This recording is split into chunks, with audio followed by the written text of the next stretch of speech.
윈스턴과 그의 일행은 하루 내지 이틀 동안 파리 호텔에 머물렀다. 그러다가 아이젠하워 장군이 캡탄 TV에 있는 자신의 별장에 와서 머물러 있으라고 졸랐다.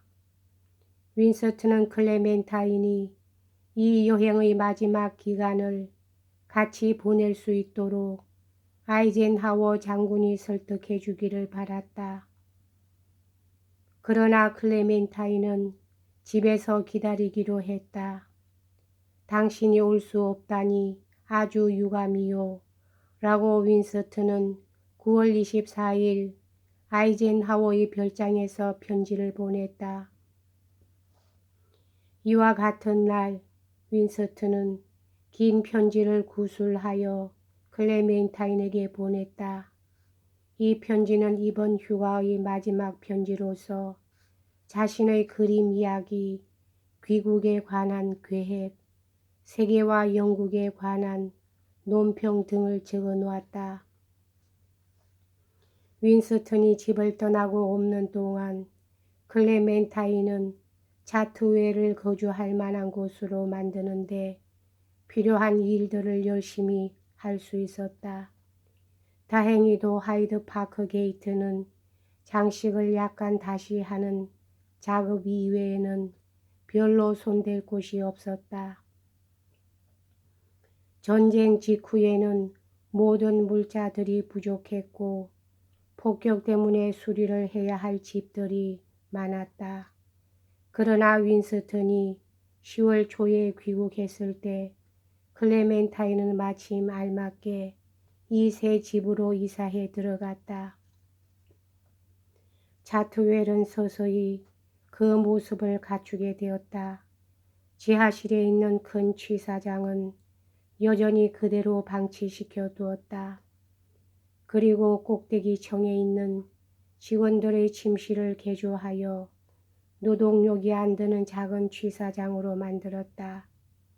클레멘타인의 아름다운 하늘색의 침실은 아름다운 거실이 되었다. 클레멘타인은 맨 위층에다 자신의 침실을 만들었다.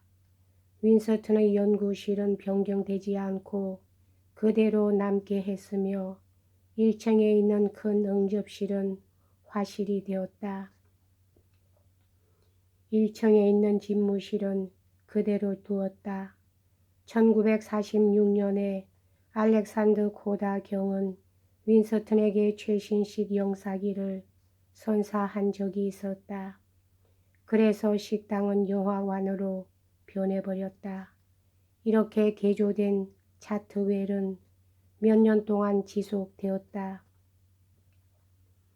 1946년에 익명으로 남기를 원했던 윈스턴의 여러 친구들이 윈스턴으로부터 차트웰을 사가지고 윈스턴과 클레멘타인이 일생 동안 이 집에서 거주할 수 있다는 조건을 붙여 이 집을 내셔널 트러스트에게 바쳤다. 이 관대하고 선견 지명이 있는 행동으로 말미암아 윈스턴은 아무 걱정 없이 이 사랑하는 집에서 일생 동안 살 수 있게 되었을 뿐만 아니라 윈스턴과 영국에 있어서 그렇게도 숙명적이었던 그 세월과 관련된 모든 추억이 담긴 이 집과 군에는 영원히 영국 유산의 일부가 되게 된 것이다.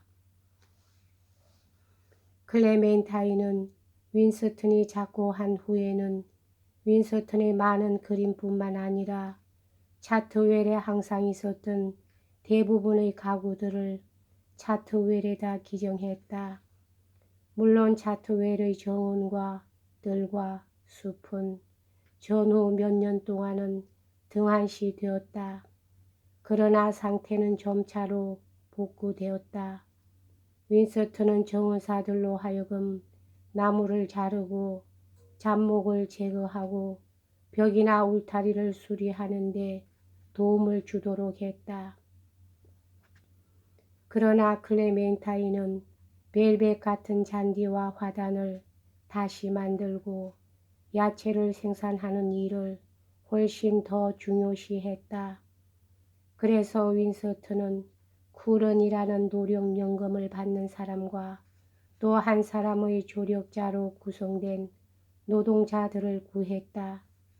그리고 나중에 2명의 독일 포로가 시간제로 일하기 위해 왔다.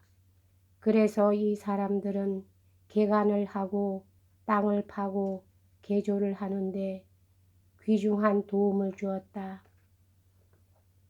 전쟁 전에는 소규모로 농장을 해보려고 시도를 했으나 주목할 만한 성공을 거두지는 못했다. 그리고 클레멘타인은 항상 괴로움을 주었고 비용을 들게 했던 이러한 규모의 농장을 다시 시작하는 것이 두려워졌다. 그러나 윈스턴은 전원적인 생활을 하기로 결심했다. 맥스 비버버루크가 윈스턴 가족에게 암탉들을 보냄으로써 윈스턴 가족으로 하여금 자작 농업을 시작하게 만들었다. 이 암탉들은 윈스턴이 이탈리아에 가고 없는 동안에 도착했다. 그래서 클레멘타인은 1945년 9월 14일에 맥스에게 감사의 편지를 보냈다. 친애하는 맥스, 당신의 그 사랑스러운 암탉들과 그들의 동반자들인 수탉에 대해서 말씀드리는 것입니다.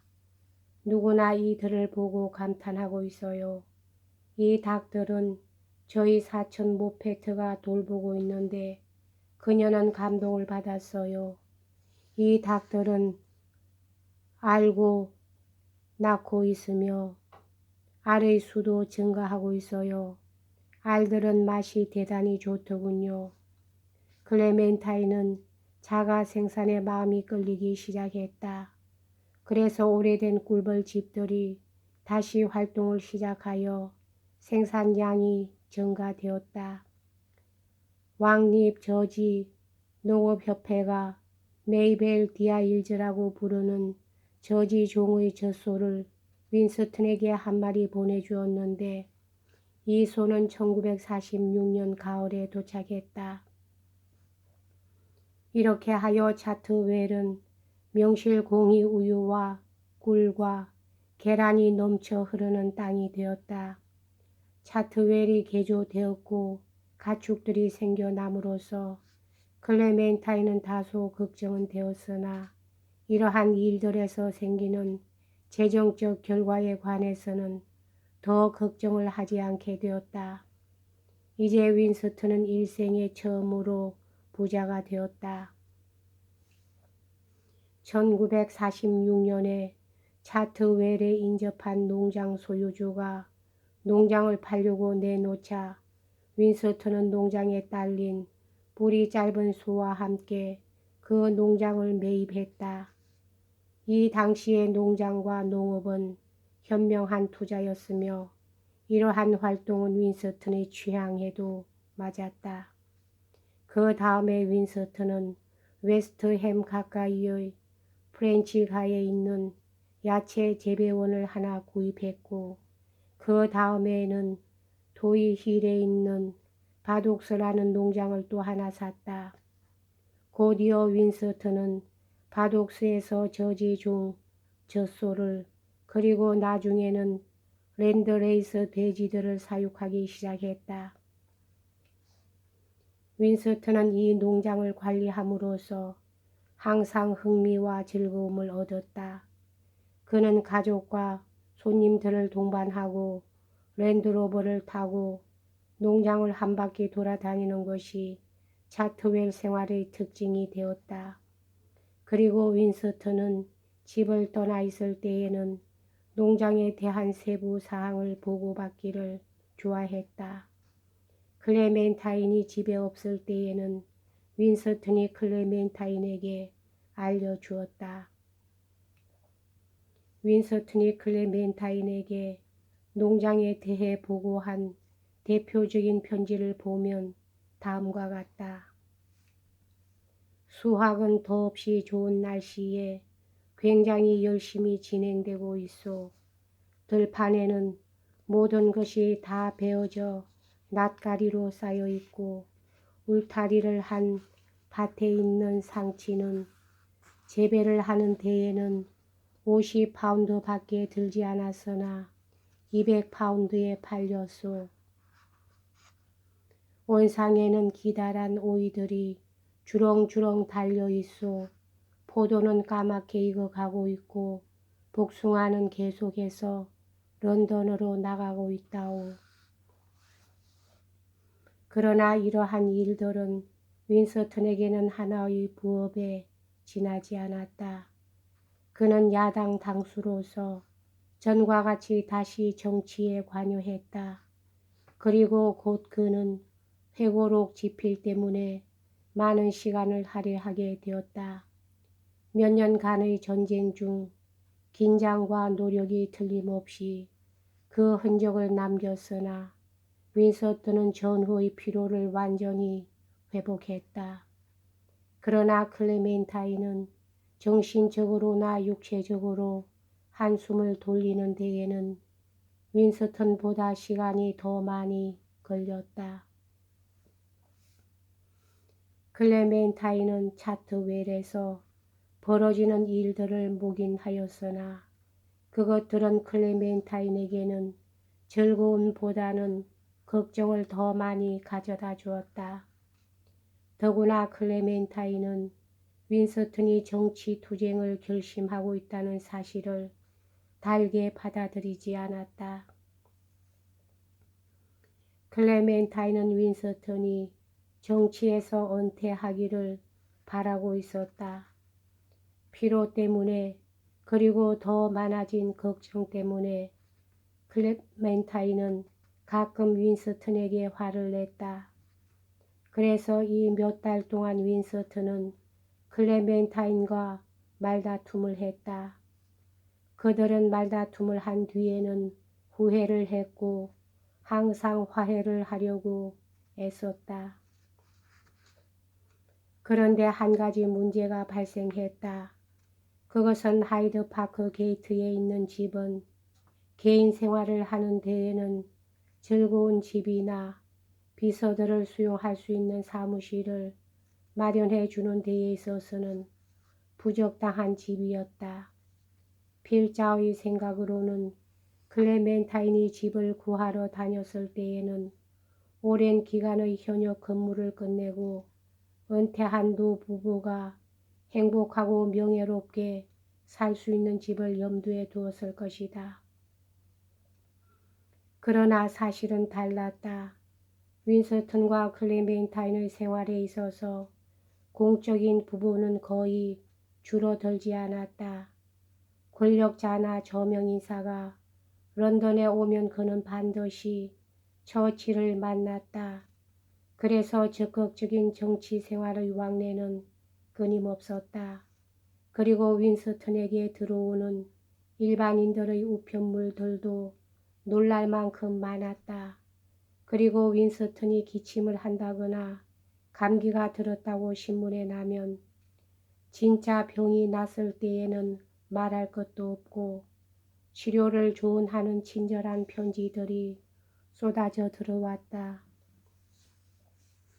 따라서 4명의 정시 근무를 위한 개인 비서, 3명은 윈스턴의 일을 위해서, 그리고 1명은 클레멘타인의 일을 위해서가 필요했다.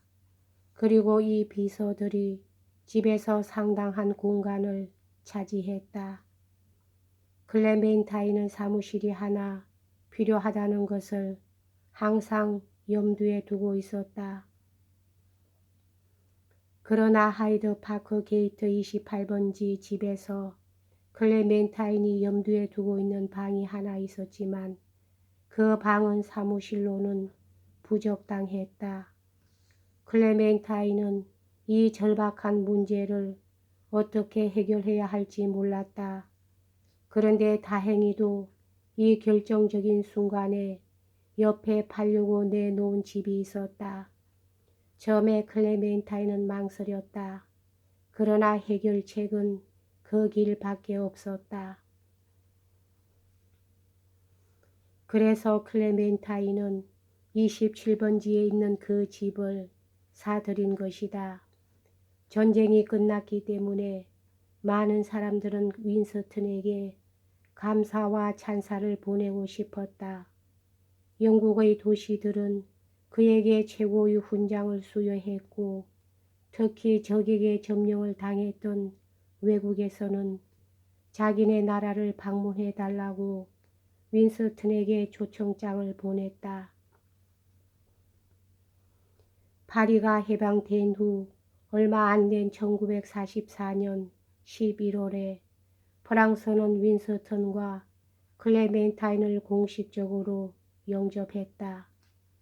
1945년 겨울에 벨기에 정부는 윈스턴과 클레멘타인을 초청했다. 그러나 불행히도 클레멘타인은 그 방문을 감당해낼 것 같지 않았기 때문에 필자가 아버지를 수행하고 벨기에에 갔었다. 클레멘타인은 신경과 정력을 혹사하지 않기 위해 의사의 조언을 현명하게 받아들여 그녀가 얼마 동안 수락하였던 약속이나 의무 등의 횟수를 크게 줄였다. 그녀의 원기는 다시 회복되었다. 27번지에 있는 집은 28번지의 집에서 생겼던 긴장을 해소시켜 주었다. 그리고 차트웰의 개축은 11월에 완성되었다. 여기까지 하겠습니다.